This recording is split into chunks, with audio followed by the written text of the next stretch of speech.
क्या है आपके जीवन का महत्व? जीवन, मृत्यु, मोक्ष, सुख, दुख, सफलता, असफलता। आइए सुनते हैं श्री विवेक राज शिवहरे जी को और जानते हैं जीवन के महानतम सूत्र और रहस्यों को। वूफा लाइफ में आपका स्वागत है।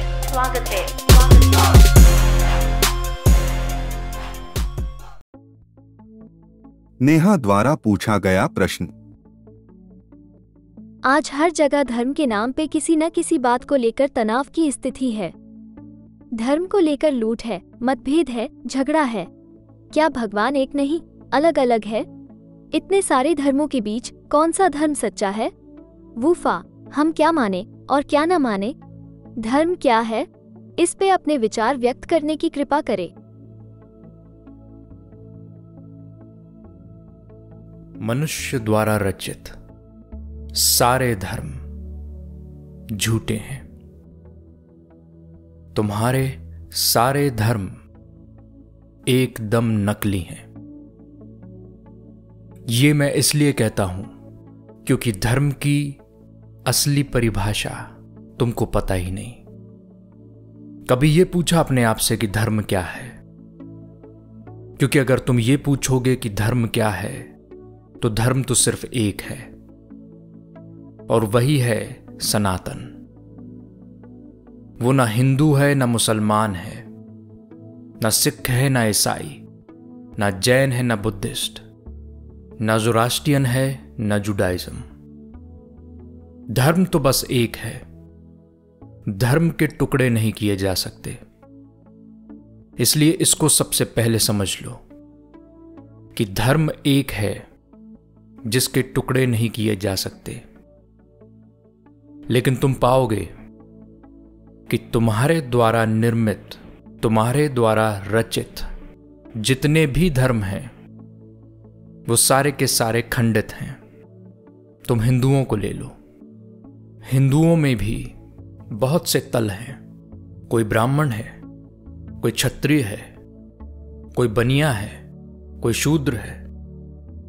और फिर इनमें भी इतने सारे विभाजन हैं कि कोई किसी भगवान को मानता है तो कोई किसी और को।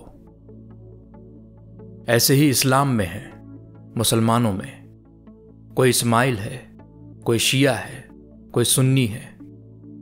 और फिर क्रिश्चियंस, उसमें भी कोई कैथोलिक है, कोई प्रोटेस्टेंट है, कोई इवेंजेलिकल है और कोई मॉर्मन है।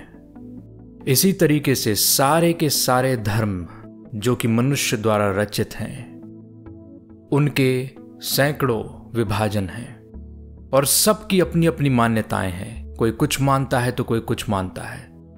कोई भी एक बात पे राजी नहीं है। तो ये बात सोचने की है कि धर्म के इतने टुकड़े कैसे हो गए। ये टुकड़े इसलिए हो गए क्योंकि जिसको तुम धर्म मान रहे हो, हिंदू, मुस्लिम, सिख, ईसाई वगैरह वगैरह, ये सारे के सारे धर्म नहीं, संप्रदाय हैं, कम्युनिटी हैं। और तुमने देखा होगा कि जहां पर भी कोई कम्युनिटी या संप्रदाय होता है वहां पर कुछ ना कुछ नियम जरूर होते हैं और इन नियमों को कोई ना कोई लिखता है। जैसे कि अगर तुम किसी सोसाइटी में रहते हो तो सोसाइटी के जो भी अध्यक्ष होंगे वो नियम बनाएंगे। या तो फिर वो नियम म्युनिसिपल कॉरपोरेशंस या फिर सरकार बनाती है। तुम कहीं भी जाओगे, अगर किसी भी कम्युनिटी से जुड़ोगे तो उसके कुछ ना कुछ नियम होंगे और उन नियमों को भी किसी न किसी मनुष्य ने बनाया होगा। तुम्हारे धर्म के साथ क्या हो रहा है? तुम भी तो कुछ किताबें पढ़ते हो, बाइबल, गीता, कुरान। क्यों पढ़ते हो? किसने लिखी? क्या शिक्षा दी जा रही है? मैं ये नहीं कहता कि उनमें दी गई शिक्षा गलत है, पर ऐसी बहुत सी शिक्षाएं हैं जो कि तुम्हारे मौलवी, पंडितों ने, पादरियों ने किताबों में जोड़ दी, जिनको तुम मानने लगे। बिना समझे, बिना जाने तुम मानने लगे। तुम्हारे जीवन की सबसे बड़ी दुविधा यह है कि तुम्हें असली धर्म का कोई भी पता नहीं और तुम किसी संप्रदाय से जुड़ के उसके नियमों का पालन करके ये समझते हो कि तुम धर्म का पालन कर रहे हो। वो संप्रदाय जिसने सिर्फ एक हिस्सा लिया धर्म का, बिना जाने और उसे मानने लगा, ना कि कोई खोज, ना सच को जाना, सिर्फ माना। क्यों? क्योंकि मानना आसान है, जानने के लिए खोज करनी पड़ेगी, मेहनत करनी पड़ेगी। और मेहनत के लिए किसको टाइम है? दुनिया में बहुत सी चीजें हैं जो करने के लिए हैं। धर्म और धर्म को जानने के लिए प्रयास, कोशिश, खोज, मेहनत, इसके लिए तुम राजी नहीं हो। तुम राजी हो कि कोई तुम्हारे मुंह में गर्मा गर्म पका पकाया हलवा खिला दे, हाथ भी उठाने की जरूरत ना पड़े। ये तुम करते आ रहे हो अपने धर्म के साथ। तुम्हारे पंडित, मौलवी, पादरी, ये सारे के सारे हलवा पका के तुम्हारे मुंह में डाल जाते हैं। तुम मस्त खा के पचा के आगे बढ़ जाते हो। तुम जानने को राजी नहीं, लेकिन प्रश्न पूछते हो कि कौन सा धर्म सत्य है। इस बात का जवाब तुम्हें तब तक नहीं मिलेगा जब तक तुम स्वयं धर्म को जान ना लो। अपनी जिंदगी उठा के देखो, क्या तुम कोई भी चीज बिना जाने मान लेते हो? सोचो जरा। अगर मान लो कि तुमने आज तक जीवन में कभी शक्कर खाई नहीं, तुम्हें शक्कर का स्वाद पता नहीं, और एक व्यक्ति तुम्हारे पास आता है और कहता है कि शक्कर मीठी होती है, क्या तुम इस बात को मान लोगे? तुम्हें पता नहीं कि मीठा होता क्या है, और वो कहता है कि शक्कर मीठी होती है। क्या बिना खाए, बिना जाने तुम इस बात को मान लोगे? तुम्हारी हालत उन अंधों जैसी है जिन्हें एक बार एक हाथी मिल गया रास्ते में। एक अंधे ने हाथी का पैर छुआ, सो समझा कि ये तो एक खंबे जैसा है, हाथी तो खंबा होता है। किसी ने उसका पेट छुआ, सो कहा कि हाथी तो बोरे जैसा होता है, एक बहुत बड़ा बोरा है हाथी। किसी ने उसकी सूंड छू के देखी तो बोला कि ये तो खाली पाइप जैसा है, एक खाली पाइप हाथी होता है। तुम सारे हाथी को जैसा है वैसा नहीं देख पा रहे। तुम सारे धर्म को जैसा है वैसा नहीं जानते, पर अपने अपने तरीके से धर्म के एक एक अंश को लेके अपने संप्रदाय में जुड़ के उसको मानते हो बिना जाने। किसी ने धर्म का पैर पकड़ लिया है, सो किसी ने सूंड। लेकिन धर्म जैसा है उसको वैसा देखना और उसको जानना, ये तुम्हें किसी ने नहीं सिखाया। जिनको तुम धर्म मानते हो, जिन्हें मैं संप्रदाय कहता हूं, ये सारे के सारे एक मॉल में दुकानों जैसे हैं। जैसे तुम मॉल में जाते हो और वहां पर अलग अलग दुकानें लगी होती हैं, वैसे ही तुम्हारे संप्रदाय की दुकान मॉल में लगी हुई है, जहां तुम पाओगे कि हर दुकान का दुकानदार, जो कि या तो तुम्हारा मौलवी है या पंडित है या पादरी है, तुम जब उस मॉल से गुजरते हो तो तुम देखते हो कि ये दुकानदार, ये पादरी, ये पंडित, मौलवी जोर जोर से तुम्हें आवाज देते हैं कि कहां जाते हो, आओ हमारे पास, यहां भगवान बिकता है। वो भगवान जो तुमको स्वर्ग पहुंचाएगा, हेवन पहुंचाएगा, जन्नत पहुंचाएगा, निर्माण और मुक्ति दिलाएगा। ये देखो हमारे पास मूर्ति, ये देखो हमारे पास किताब है, हमारे पास सारे नियम और कायदे ये लिखे किताबों में, सारे कर्मकांड ये लिखे किताबों में। कुछ किताबें तो ऊपर से आसमान से उतरी हैं, वो भी हमारे पास हैं। और तुम देखोगे कि हर दुकान में अपने अपने प्रकार का संप्रदाय धर्म के टुकड़े टुकड़े करके बिक रहा है। इन सारी दुकानों में प्रतियोगिता है, और इसी प्रतियोगिता के चलते इन सब के बीच आपसी मतभेद हैं और झगड़े हैं। और हमको लगता है कि ये झगड़े जो हैं ये शायद भगवान को लेके हैं। जो इनमें आपसी मतभेद है वो इनकी किताबों को लेके है या फिर इनके कर्मकांड नियम कायदे के कारण है। पर असल बात तो कुछ और है। ये जो झगड़े हैं इन सारी दुकानों के बीच, ये झगड़े हैं ज्यादा से ज्यादा अपने अपने समुदाय को बड़ा करने के।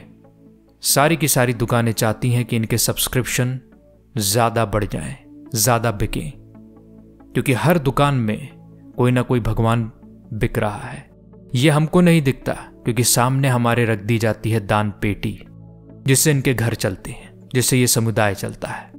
और तुम ऐसे अंधे हो कि इन दुकानों पे जाके खड़े हो जाते हो। भरोसा ऐसा है तुम्हारा कि तुम जरा भी फिक्र नहीं करते, और दुकानदार जो तुम्हें बेच रहा है तुम लेके आ जाते हो। अब तुम्हारे घर में भी मूर्तियां हैं, अब तुम्हारे घर में भी वो किताबें हैं, तुम उन्हीं में रम जाते हो, बिना जाने मानने लग जाते हो, उस संप्रदाय के नियमों का पालन करने लगते हो। क्या बिल्कुल ऐसा ही तुम अपने धंधे में कर पाते हो, लोगों के बीच में कर पाते हो, रिश्ते नातों में कर पाते हो, जहां पर सामने वाला तुम्हें कुछ भी कहे, 4 किताबें दिखाए, थोड़े से ख्वाब दिखाए और तुम उसकी बात मान लो? ऐसी जगहों पर तो तुम बहुत होशियारी दिखाते हो। फिर ये धर्म और संप्रदाय के मामले में तुम क्यों कमजोर पड़ जाते हो?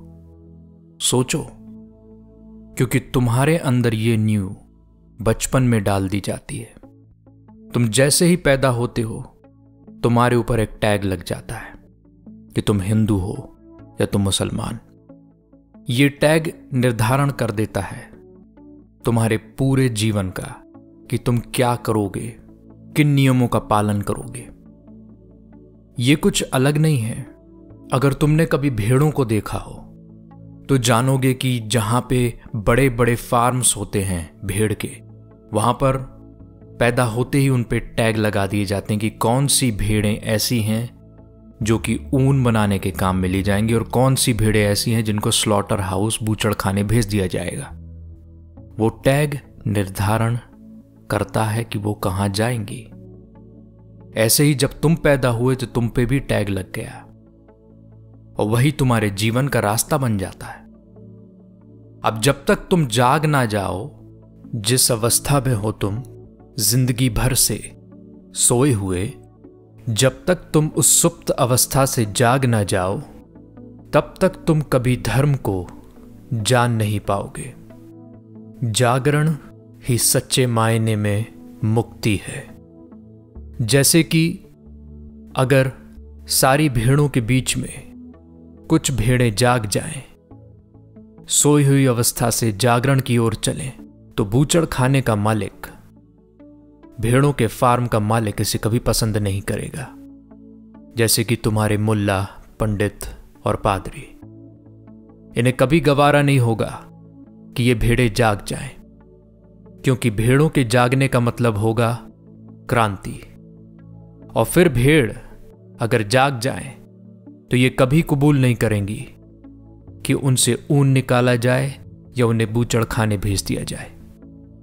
ऐसा इतिहास में कई बार हुआ है जहां पर बहुत सी भेड़ों के बीच में एक आध भेड़ जाग गई और फिर सारी भेड़ों ने, सारी सोई हुई भेड़ों ने उस एक भेड़ को सूली पे टांग दिया। तुम्हें जीसस की कथा याद होगी। उसमें क्या हुआ?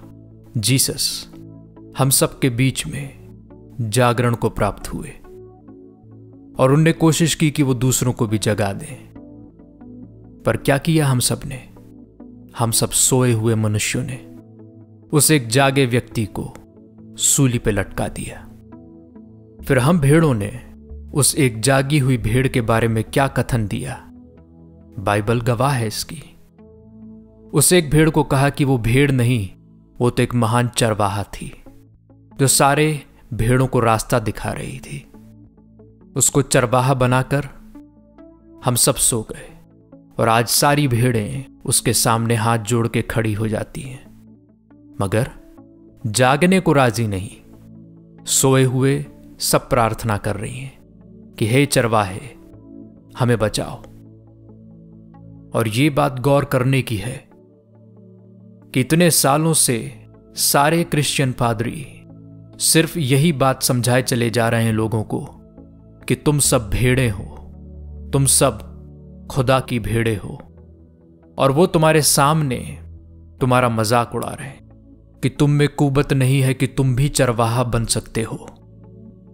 मनुष्यता के साथ एक बहुत गहरा मजाक मंदिरों ने, मस्जिदों ने और चर्चों ने किया है। सब चीजें तुम्हारे सामने हैं, बिल्कुल साफ है, पर तुम्हारे पास वो आंख नहीं कि तुम उसे देख सको। और इसलिए धर्म को मानना सबसे बड़ा पाप है और धर्म को जानना सबसे बड़ा पुण्य। इससे क्या पता चलता है? इससे दो बातों का पता चलता है। पहली, कि तुम सब सोए हुए हो, और दूसरी, सोई हुई भेड़ें बहुत खतरनाक है उस एक जागी भेड़ के लिए। या तो वो जागी हुई भेड़ भी सो जाए, या फिर सोई हुई भेड़ें उसे ठिकाने लगा देंगी और फिर करेंगे पूजा, करेंगे पाठ, जोड़ेंगे हाथ, बना देंगे उस भेड़ को महान, लेकिन खुद राजी नहीं होंगे, खुद हिम्मत नहीं करेंगे जागने की।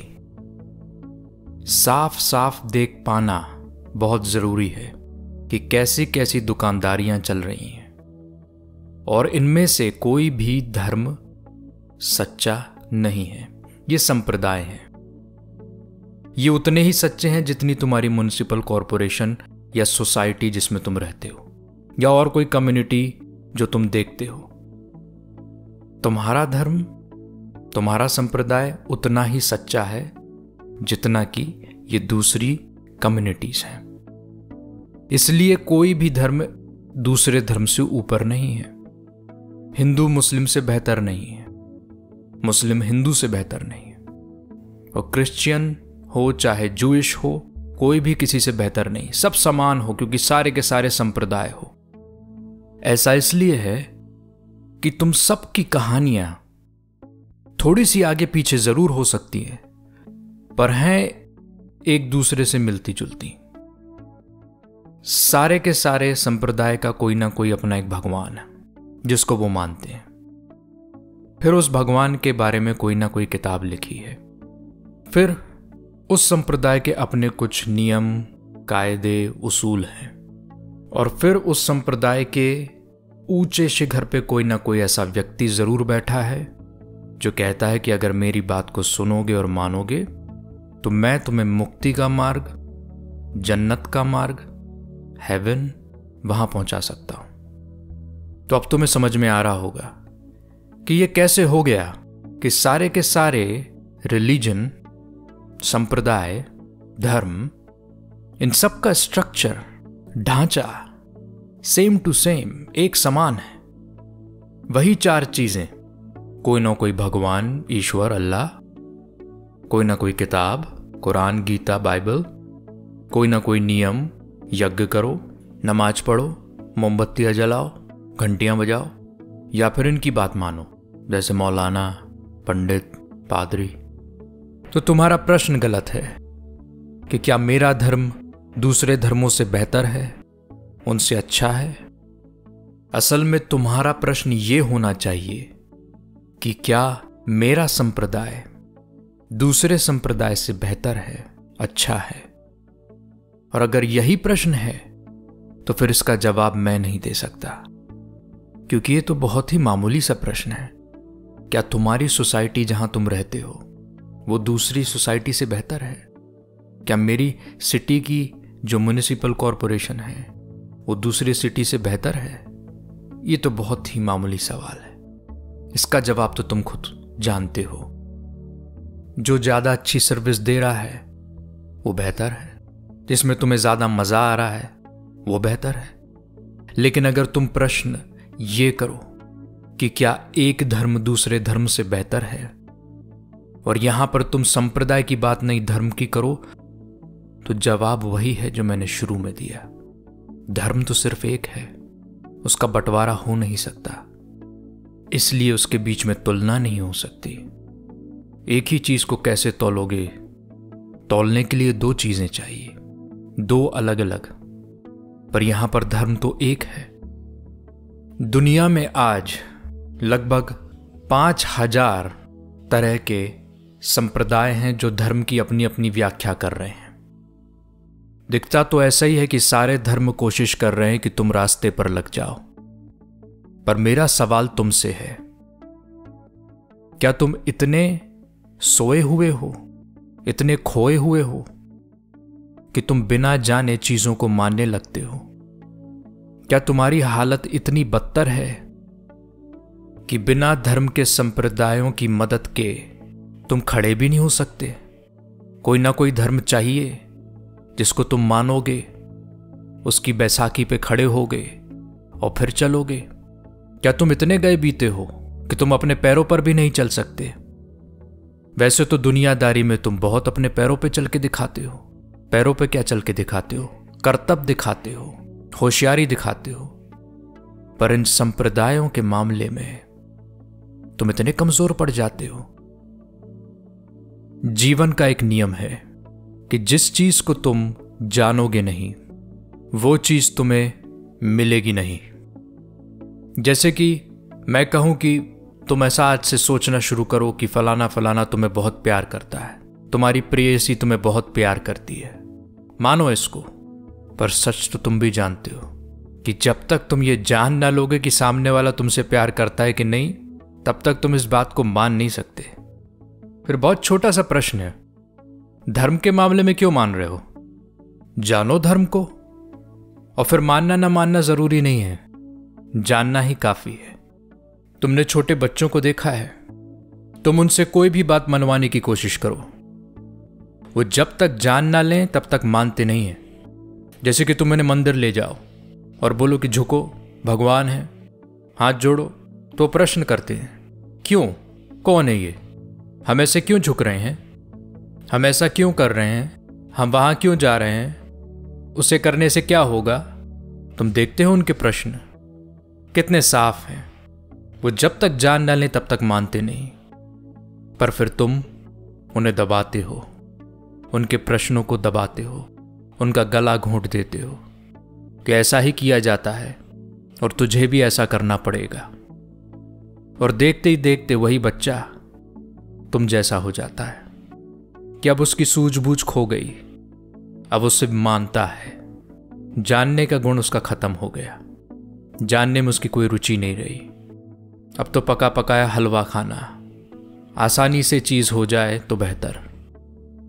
पर तुम पछताओगे जैसे जैसे तुम्हारी उम्र बढ़ेगी और मौत तुम्हारे करीब आते नजर आएगी, तुम पछताओगे, क्योंकि तब जाके तुम धर्म की तरफ मुड़ना शुरू करोगे और तब तुम्हारे अंदर से प्रश्न आना शुरू होंगे कि जिस संप्रदाय से मैं जुड़ा हूं, क्या वो संप्रदाय सच में मुझे मुक्ति दिला सकता है, जन्नत पहुंचा सकता है?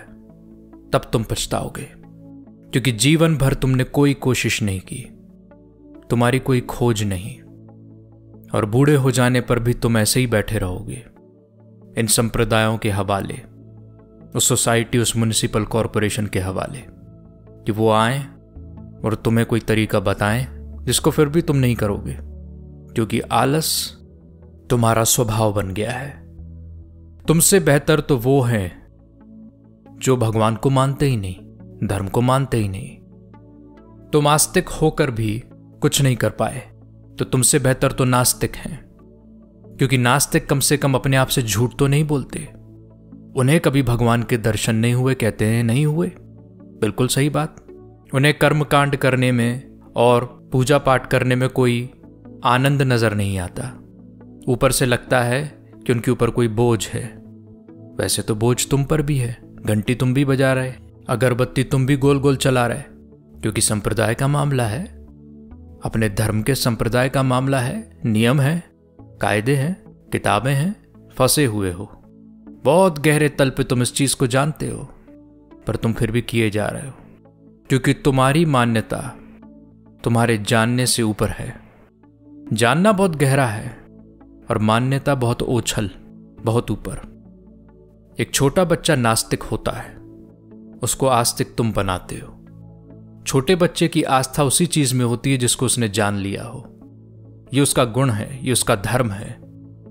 तुम उस धर्म के ऊपर एक नई चादर चढ़ाते हो, झूठ की, कि मानो बिना जाने।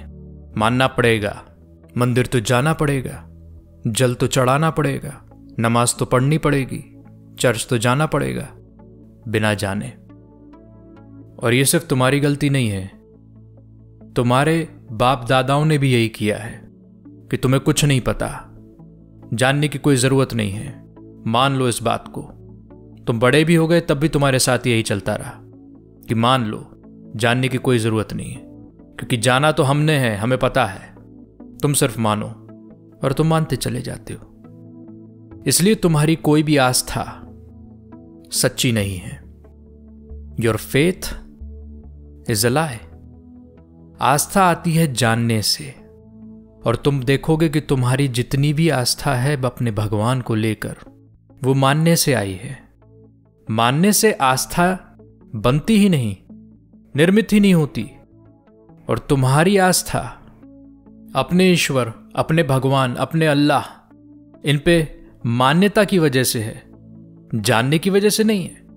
बहुत गहरे में तुम जानते हो कि तुमने कुछ भी नहीं जाना है, कुछ जानते ही नहीं हो इस मामले में, फिर भी मान बैठे हो। और एक झूठी आस्था तुम्हारे साथ चलती है कि कुछ नहीं तो वो तो है। वो कहीं भी नहीं है। जिसको तुमने जाना नहीं वो कहीं भी नहीं है, सिर्फ तुम्हारे मन में है। और अगर वो तुम्हें आनंद देता हो और तुम्हें झूठ में बहुत मजा आता हो तो ये मजा लिए चलो। दूसरों ने तो तुमसे झूठ बोला ही है, तुम्हारे माँ बाप ने, समाज ने, मुल्ला पंडितों ने। तुमने भी अपने आप से झूठ बोलना शुरू कर दिया। इसलिए जब वक्त आएगा और तुम खोजने निकलोगे तब तक बहुत देर हो जाएगी। बाइबल का एक बहुत ही प्यारा वचन है जो कहता है कि जब तक तुम एक बच्चे की तरह ना हो जाओ, स्वर्ग के द्वार तुम्हारे लिए नहीं खुलेंगे। The kingdom of God will not welcome you. ऐसा क्यों कहा है? सोचो। ये इसलिए कहा है कि एक बच्चा नास्तिक होता है और उसी चीज में आस्तिक होता है जिसको वो जान लेता है। कोशिश इस वचन की सिर्फ इतनी ही है कि तुम ये समझ सको कि जान लेना और जानने में ही वो स्वर्ग का रास्ता खुल जाएगा। एक बच्चे जैसा होना पड़ेगा। जिस तरह धर्म के जो संप्रदाय बना लिए हैं उनके ढांचे एकदम एक जैसे हैं, वैसे ही सारे बच्चों के जो प्रश्न हैं वो समान होते हैं। इससे कोई फर्क नहीं पड़ता कि वो कौन से समुदाय में पैदा हुए, हिंदू, मुसलमान, सिख, ईसाई, ज़ोरास्ट्रियन, जैन, बुद्धिस्ट। उनके प्रश्न एक समान होते हैं। जिस दिन तुम जानोगे उस दिन तुम्हारे अंदर सच्ची आस्था निर्मित होगी, और जब तक तुम मानोगे बिना जाने तुम्हारी आस्था झूठ से भरी होगी। धर्म एक है और सनातन है, हमेशा था और हमेशा रहेगा। जब मैं सनातन कहता हूं तो तुम ये मत समझना कि मैं हिंदुओं की बात कर रहा हूं, क्योंकि बहुत से हिंदू ये कहते नजर आते हैं कि हिंदू धर्म सनातन धर्म है। धर्म हिंदू, मुसलमान, क्रिश्चियन, बुद्धिज्म, ये सारे के सारे रिलीजन, सारे के सारे समुदाय, सारी की सारी कम्युनिटी से ऊपर है, और जो इन सब से ऊपर है वो है सनातन। नहीं तो वही बात हो जाएगी जो कि बच्चूलाल पंडित के साथ हुई। एक बार मुझे बच्चूलाल पंडित मिला। मैंने उससे पूछा कि आजकल तुम मंदिर में नजर नहीं आ रहे, पहले तो तुम रोज समय से मंदिर पहुंच जाते थे, सारा पूजा पाठ आदि तुम ही करते थे, आजकल क्या बात है? तो बच्चूलाल पंडित बोला कि मैंने हिंदू धर्म को छोड़ दिया है, अब मेरी कोई भी आस्था हिंदुओं में नहीं रही और ना हिंदू धर्म में रही। तो मैंने पूछा फिर आजकल क्या मानते हो? तो बच्चूलाल पंडित बोला कि आजकल मैं उस महान धर्म को मानता हूं जो इन सब धर्मों से ऊपर है। तो मैंने कहा, यह तो बहुत अच्छी बात है, और मुझे भी लगा कि शायद इसे धर्म का असली अनुभव हुआ, इसने असली धर्म को जान लिया है। पर फिर बच्चू लाल पंडित बोले कि मैं जिस महान धर्म को मानता हूं वही धर्म सनातन है, और सनातन धर्म तो एक ही है, हिंदू। मैं उसी को मानता हूं। धर्म का धर्म के संप्रदायों से कुछ भी लेना देना नहीं है। यह बात अलग है कि धर्म के जो संप्रदाय बने हुए हैं वो धर्म के कुछ अंशों को लेकर अपनी अपनी व्याख्या करते हैं, पर धर्म इन सबसे बड़ा है। तो फिर प्रश्न उठता है कि क्या है धर्म? तुम्हारा होना धर्म है। हर व्यक्ति का अपना धर्म है जो कि उसके होने में छुपा है। धर्म कोई नियम नहीं है। धर्म का भगवान से, ईश्वर से कुछ भी लेना देना नहीं है। तुम अपने पूरे दिन की दिनचर्या में जो जो करते हो वही तुम्हारा धर्म है। उसमें यदि तुम हर पल आनंदित हो वही तुम्हारा धर्म है।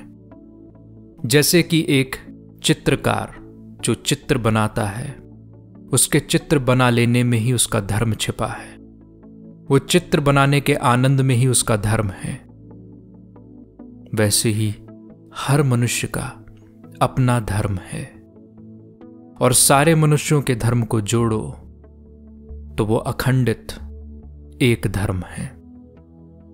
जैसे कि बूंद बूंद मिलके सागर बनता है, वैसे ही हर मनुष्य के अंदर छिपी आत्मा जब सारी एक हो जाती हैं तो एक महाआत्मा निर्मित होती है, जिसको तुम ईश्वर का स्वरूप, प्रकृति का स्वरूप या फिर धर्म का स्वरूप कह सकते हो। तुम्हारा होना और जो तुम करते हो और जिस चीज में तुम पूरे दिन आनंदित रह सकते हो वही तुम्हारा धर्म है। तुम्हें किसी दुकान पे जाने की जरूरत नहीं जहां से तुम्हें धर्म खरीदना पड़े, किताबें लेनी पड़े, ताबीजें और मालाएं फेरनी पड़े। तुम्हें जानना होगा अपने धर्म को जो कि तुम्हारे अंदर छुपा है, तुम्हारी आत्मा में है, और उसको जान लोगे तो धर्म को जान लोगे। और अगर तुम इस धर्म को बाहर खोजते रहे और इन दुकानदारों के पास जाते रहे तो हमेशा लुटते पिटते रहोगे। किसी भी संप्रदायों का धर्म धर्म नहीं है। धर्म इन सबसे ऊपर है।